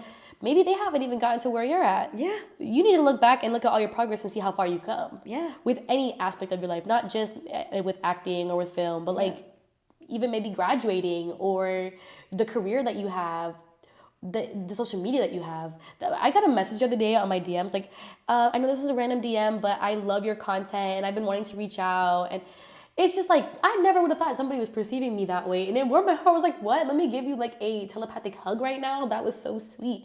And like those messages remind me like, hey, you're doing something. Like I will never forget the first time someone approached me in public regarding my YouTube. I was doing a student government event, and it was during like the Universal Nights thing, and this girl completely like after she got her ticket, she came all the way to me because she was from like I saw her like walking around. I was like, what the hell? Oh my god! Like she got a mission. I was like, oh, okay, she was gonna. I think I was sitting next to like the president or vice president or something. So like, oh, she's gonna talk to them.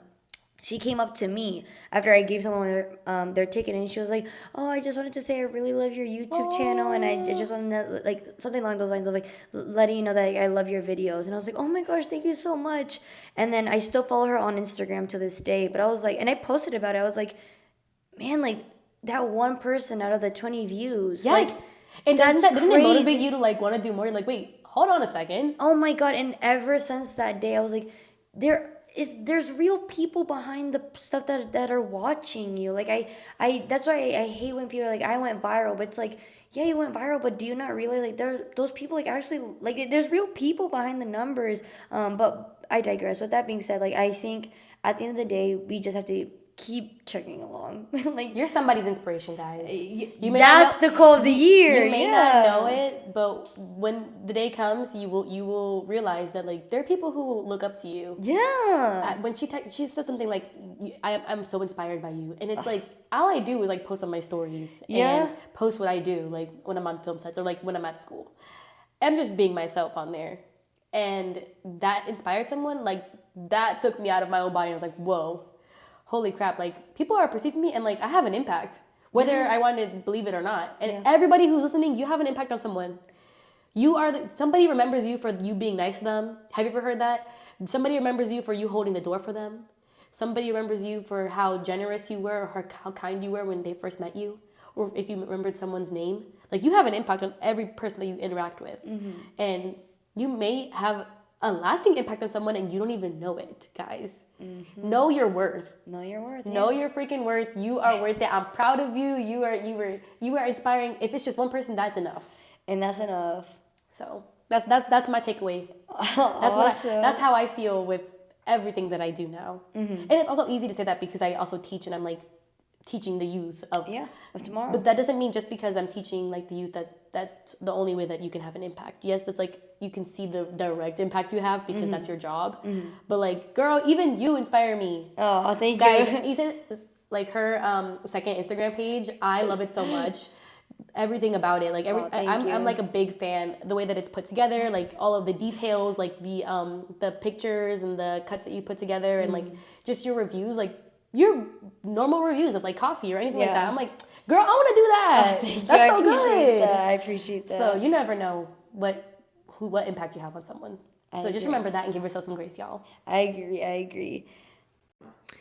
Okay, so two last points. So the first one we could touch base on real quick is if you could work in any franchise or be in any franchise, what would it be and why? So I know I almost want to say Twilight just because I love Twilight Down, and I love Edward Down. Love Twilight. But I'm going to change it up because a lot of people will probably say Twilight, which respectfully I understand. Yeah. Equalizer franchise. Hello? Hear me out, y'all. Oh, okay. Hear me out. I love when bad people get their consequences. I love when they got what they got coming for them. Getting their lick back. No, I love the Equalizer franchise so bad, and nobody talks about it enough. Denzel Washington did his big one. I'm telling you, when I watch that movie, I get some kind of motivation, like, oh my gosh, I need to go save crime. He got his leg back on everything. I love me a good action movie. And both of them were good. And I saw both of them in theaters. And you know what? Tag me in. Well. Denzel, tag me in. We could be partners. Well. I'm ready to fight some fucking crime. I think you starring alongside him will be quite iconic. I'm telling y'all, if you haven't seen the Equalizer movies, it's one of those movies that you just feel like, it's satisfying. Like, yeah, get his ass. Like, okay. Every time, like, oh my gosh, every single person that he got, they got. And it was good. And it was, like, planned perfectly. Like, it was giving, like, the adult version of what I think Home Alone had to go through. Like, you know how That's guys. crazy. You know how, like, in the first Home Alone, actually in all of them, like, Macaulay Culkin's character, Kevin, like, he has to do this whole plan where, like, he's drawing out his blueprint of, like, how he's gonna booby trap the house. If y'all haven't seen Equalizer, this motherfucker, he goes in and he booby traps the whole place, and he knows every corner, and he's getting them. Hell yeah. You think that he's gonna get God? No, he knows. He's been prepared. No, he literally, it kind of was reminiscent of John Wick. John Wick is very similar. I love John Wick franchise as well. But it's just something about how badass Denzel is. Like, he's so nonchalant with it. Okay. He's like, I'm gonna break your hand right now. Boop, broken. Oh. He's like, oh, you wanted to touch a woman with that hand? Now your hand is broken. Well, there we go. Correct. Actually, you have the consequences for your actions immediately. Like, it is so good. And I honestly think it doesn't get enough hype. Guys, go watch The Equalizer. You're gonna feel good when you walk out. You're like, yup. And you're gonna get your ass beat. Get your ass beat. Like, y'all know JWoww? That's how I feel. My heart rate goes up when I watch these movies. I just need to be there. Even though I do get scared, I'm not gonna lie. When he goes through the serious, like, parts of the movie where, like, he's trying to kill that person. Guys, there's a scene in the second movie where, like, spoiler alert, his, like, really good friend ends up, like, stabbing him in the back, and now he got to get his lick back, guys. Well, and he goes to his house and he sits in the kitchen with his wife, and he, like, straight up is eating dinner with homeboy, and then is like, he walks into his car, he's like, I'm gonna kill you. That shit was so badass, guys. He got in his car, he was like, thank you for breakfast. Tonight, you're done. And he's like, I just had dinner, or just had breakfast with your whole family. I got to know everyone. And guess what? I know what you did. And he literally walks him out to the parking lot and, like, nonchalantly drops on him, but, like, I caught your ass. That shit was so hard. Oh my god. I was like, yup. Guys, I'm sold. So, yes, put me in Equalizer, guys. I'm ready to fight crime. I'm ready to kick ass. There we go. Well, that is the end of the questions that I have for you today, Abby. It was an absolute pleasure speaking with you. If you want to go ahead and let the people know where they could find you on the internet. Yes. I am very active on my Instagram. It's really difficult, so everybody just bear with me. It's Abby, ABI.I. I need to, like, honestly change that. If I want to become something in the future, like, we can't be having this. And it's on all my social media too. Like, this is awful. But yeah, I literally post, if I'm shitting, like I said, I'm posting that. Like, you can ask me, so I'm always on my stories. I just love to post. Yes, it's the so best. if you ever want to see anything that I'm doing, or if you're interested in being my friend or networking, I am always down. Just DM me. Yeah, but it's I.abby.I. On IG, and I think on TikTok too. Y'all don't have to go there, that was fine. But yeah, that's the only social media I'm really active on is Instagram. Okay. So that's where you can find me on my projects and all my things, guys. Yes, ma'am. So you guys want to go ahead and check her out. But that's all we have for today. And one last thing I do want to let you know, Abby, is that I cannot wait to see your name on the big screen someday. Oh my gosh, thank you. And you'll be right there with that, right alongside me, girl. Hell yeah. We're going into this together. Yes, ma'am. Yes, ma'am. Thank you so much. Yeah, of course. But with that being said, that is all that we have for today. If you want to go ahead and listen, Brewed Scenes on YouTube and Spotify at the moment only. And my Instagram is more of East at 10, but you can find all of that stuff and Abby's stuff in the description below. And that is all for today. Thank you guys for listening. Bye-bye.